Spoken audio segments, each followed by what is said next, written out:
विद्यार्थी मित्रांनो, उन्हाळ्याच्या दिवसामध्ये दुपारच्या वेळेस आपण सर्व मंडळी घरी राहतो. बाहेर उन्हात कोणीही फिरत नाही, सर्व घरी आराम करतात. आणि आराम करत असताना आपण चुपचाप आराम करत नाही. आपण AC लावतो, आपण घरात कूलर लावतो, आपण फ्रीज लावतो, आपण मोबाईल चार्जिंगला लावतो, आपण TV पाहतो, आपण ओव्हन लावतो, आपण शेगडी लावतो. आपण सर्व वस्तू घरातल्या ह्या सुरू करत असतो. आणि या सगळ्या गोष्टी जर घरातल्या एकाच वेळेस सुरू केल्या तर त्यापासून एक खूप मोठी गोष्ट होऊ शकते. ओळखा बरं कुठली गोष्ट? बघा, तुम्हाला मागे दिसत असेल नाव.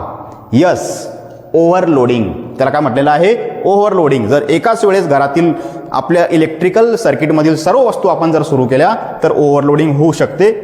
ओव्हरलोडिंगला सायंटिफिक भाषेमध्ये काय म्हटलं आहे बघा?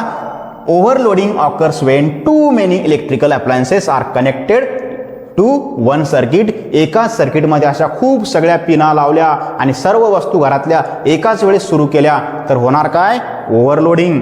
मग ओव्हरलोडिंगमध्ये काय होईल सर? तर बघा, एक्सेसिव्ह करंट फ्लो. एकाच वेळेस सगळ्या वस्तू जर लावल्या तर या सर्किटमध्ये एक्सेसिव्ह अतिरिक्त करंट फ्लो होईल. आणि जास्त करंट फ्लो झाला तर तुम्हाला माहीतच आहे वायर काय होणार आहे? Wire becomes hot.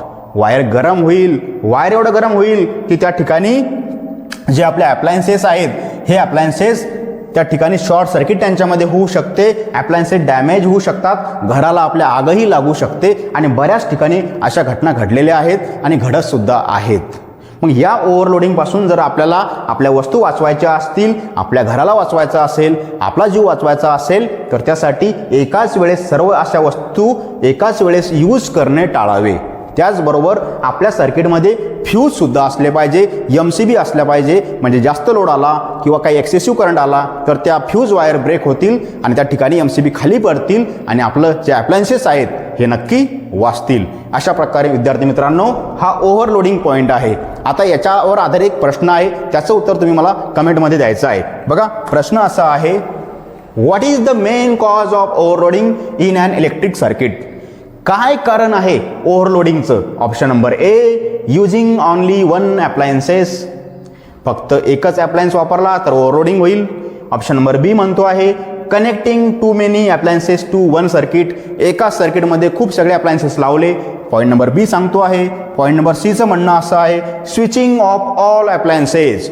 सगळे अप्लायन्सेस आपण जर स्विच केले, बंद केले तर त्या ठिकाणी ओव्हरलोडिंग होईल. आणि ऑप्शन नंबर डी म्हणतोय युजिंग अ फ्यूज. फ्यूज वापरला तर ओव्हरलोडिंग होईल. असे हे 4 ऑप्शन आहेत. चारहीपैकी बरोबर उत्तर कोणतं, करेक्ट ऑप्शन कोणतं, ते ऑप्शन नंबर किंवा ते ॲन्सर मला तुम्ही कमेंटमध्ये सांगायचं आहे.